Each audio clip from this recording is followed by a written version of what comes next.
Welcome. Thanks for coming out from all the way from Kansas City today. Yeah, happy to be here. Glad you didn't have any troubles. This is at the moment, I think, still Valor's latest investment. It's like we were like a day or so away from closing. So currently we have Nick here from Sales. So Nick, why don't you start with introducing yourself? Sure, very happy to be here. So I'm Nick Smith, the CEO and founder of Saile, and just really grateful to be a part of the Valor community and to have a chance to share with you a little bit about my story today and what we're seeing on the sales enablement and prospecting side, et cetera. So tell me about your own background. How did you get to being the founder of Saile? Yeah, so my sales career, most of my career was in sales, started when I was 20 years old, and I made a radio commercial in my mom's basement and walked it into the local radio station I grew up listening to, and they hired me because of that. From there, I spent most of my career at CBS News and radio in New York, where I managed sales teams and brought inexperienced salespeople up and taught them how to prospect and taught them how to do the full sales cycle.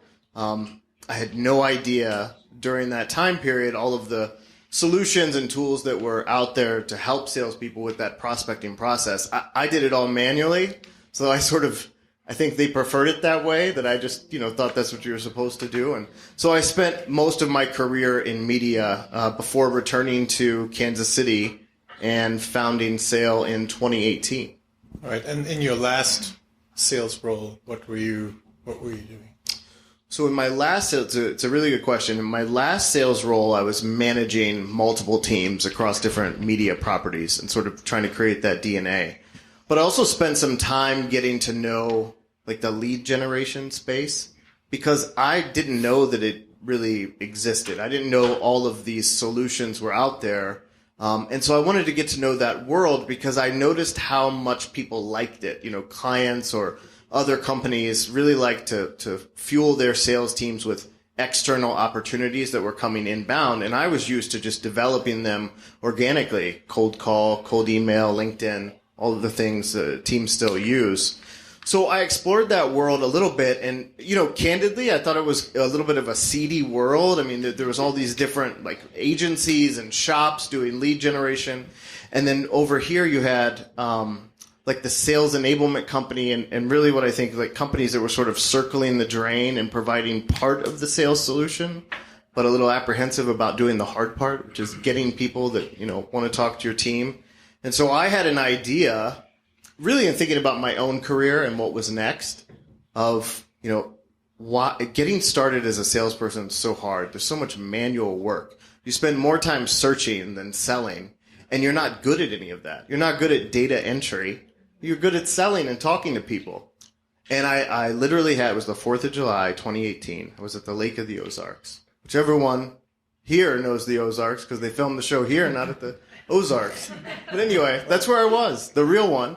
And I thought, what if a salesperson could have their own robot? And I thought, literally prospecting the way they do. Because what I experienced was salespeople don't love lead generation either. And what is a lead anyway? A Post-it, a billboard, an email, a voicemail. It means so many different things. What's really missing is a solution to solve that prospecting obstacle course. So that's where the idea really came from. Okay, so today, what does Saile do for clients? Give me and take me through one of your so I think clients. Sure. So I think if I look at a client of ours, I'll give a real example, but I think sales leadership looks around their team and says, I really wish we had 3 more of her or 3 more of him, but instead, we're going to spend millions of dollars enabling the other 15 or 500.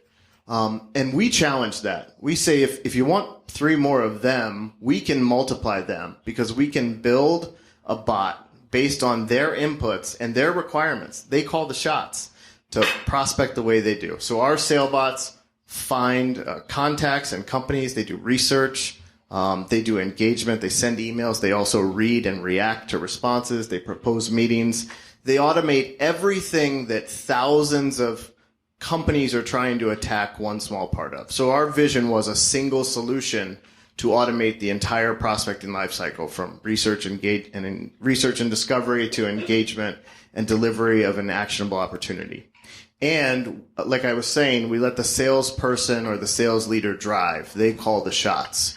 And they get their own unique SailBot. So a company like Schneider Electric, that's one company client for us, but we may have built 30 or 40 SailBots for them. Each of those SailBots is unique to those inputs that they give us. Or a company like Staples that has specific divisions that are hyper-focused on on a B2B sales prospecting process. Understanding their requirements and where the bottlenecks are. What's happened is there's so much data and tools available to sales teams that they've orchestrated this obstacle course. Here's my platform for point A. Here's my dashboard for this. I'm going to make this piecemeal process to make one small part of my day better, but there's a point of diminishing return. The more tools and processes and systems you add on, the more complicated the process gets. And you currently have clients not only in the US, correct? Some of these are truly multinational. Sure. So 30% of our business is in Europe. It's funny because, we talked about me coming from Kansas City. We just got our first client in Kansas City. Oh, so so most of our customers are in the US still, but 30% in Europe comes from our GDPR compliance, and we've invested a lot in that being a really clean solution. So yeah, absolutely. So what's sales roadmap for the next year? What have you set out to do? Well, I'll start here. I mean, at one point I think our company had a 4-to-1 SailBot to human ratio. So we just now started building our own proper sales team. We bootstrapped to 1.6 million ARR just with our own SailBots, fueling our sales process.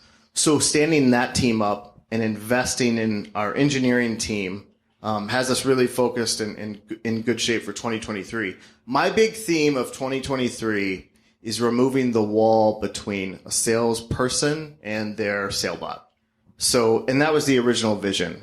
I'm a salesperson, and here's my digital companion that prospects the exact same way I do without me having to do it.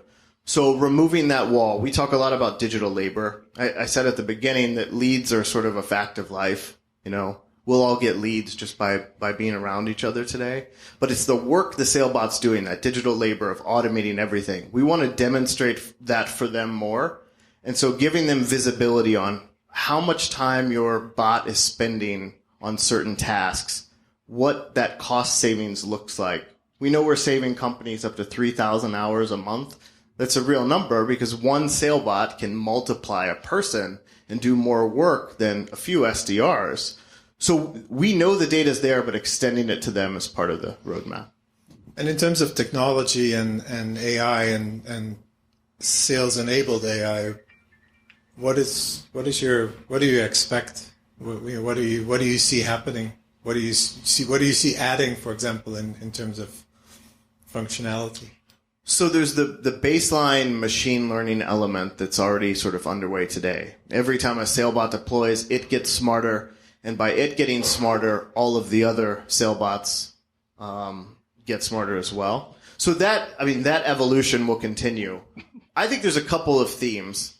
I think one, the salesperson commanding their SailBot more, giving it more direction and helping it pivot daily. We've all been in meetings where an initiative is announced out of the blue and all of a sudden the direction changes, and that happens for salespeople too. So being able to direct the SailBot like that. What I actually think is more exciting is the idea of a salesperson having control of their labor and deploying it accordingly. Deploying it based on specific things they want to focus on, or actually experimenting with being in two places at once. Here's what I mean.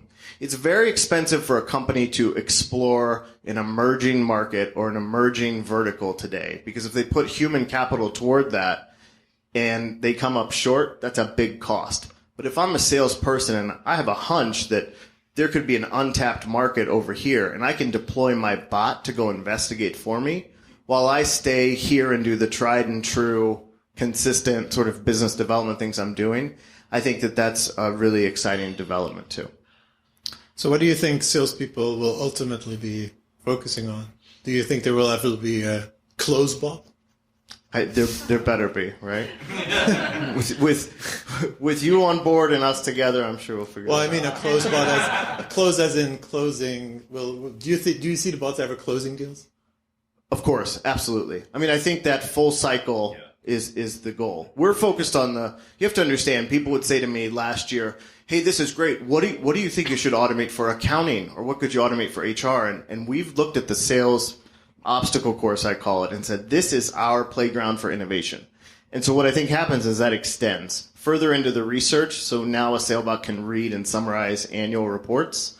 So further into the research realm, but also deeper into the sales cycle in closing or renewals, upsells, etc. Right. Why Valor? Because you've been looking for money quite a while. Yeah. How did it happen? Great question. There's a couple of things I'll say. I don't want to undersell the initial call, and in meeting you and William, you had ideas immediately, and that was really exciting. But I also think Valor really believed in the diversity of our founding team, and that stood out. Tell me about your co-founder. So Clive, yeah. So Clive is our co-founder. I always think about. I first spoke with Clive from the parking lot of a Planet Fitness. And so every time I pass it, I think about him. I had this big idea, and I sort of just relayed it to him over the phone. We met pre-COVID online. Clive's from Trinidad. And Clive heard the idea, and I asked him a very important question. I said, couldn't we just build some automation on a CRM or something? And he said, no, you're going to have so much more flexibility if we just build it from the ground up. And so Clive and I set out and built today's patent-pending SailBot just based on just working every day with data and ideas and et cetera. How can we, the people in the room, how can we help? Well, I think you can help two people or two entities at the same time. If you know a salesperson that's wasting their time prospecting manually, I think you can help them and us by making an introduction.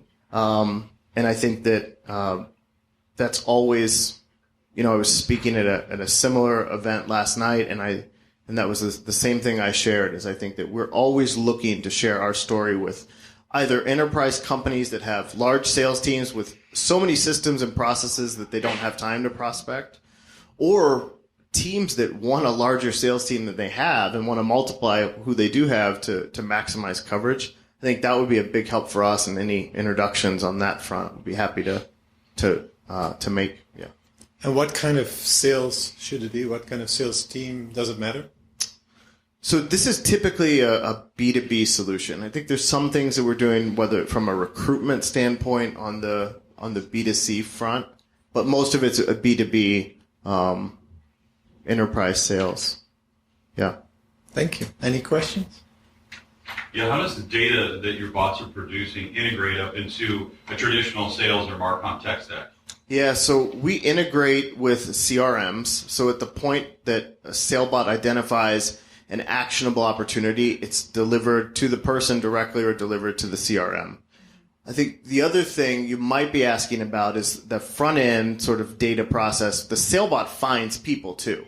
It's not like just targeting a list of leads. And so the SailBot's deployed from the cloud, connected with multiple diverse data sources, pulls in contacts, and then automates that process, but ultimately does turn it back over to you at the CRM. HubSpot, Salesforce. Yeah. Yeah, HubSpot, Salesforce, yeah. 30 seconds. I'm curious about the setup process. I mean, a lot of this, are there sufficiently standardized data sets that one can go and learn from, or is there a kind of a tedious declarative process that a salesperson or leader needs to go in and assert, kind of what has worked in the past? So it's a great question. I talked about removing that wall. What we don't want to do is we know what works well. So we have a really good baseline to start from. It's very quick to onboard, build, and deploy a SailBot because of that baseline. So we stood up a team between engineering and sales, a production team, that's tasked with making sure that the SailBot's unique to those requirements, but standing them up quickly. I know we got to run, but a quick answer to this is we've had people respond to our own SailBots on a Thursday and have their own deployed by the following Tuesday. So it's a quick process. But it learns as it goes, and we can stay in touch so that if further adjustments are needed, we make those.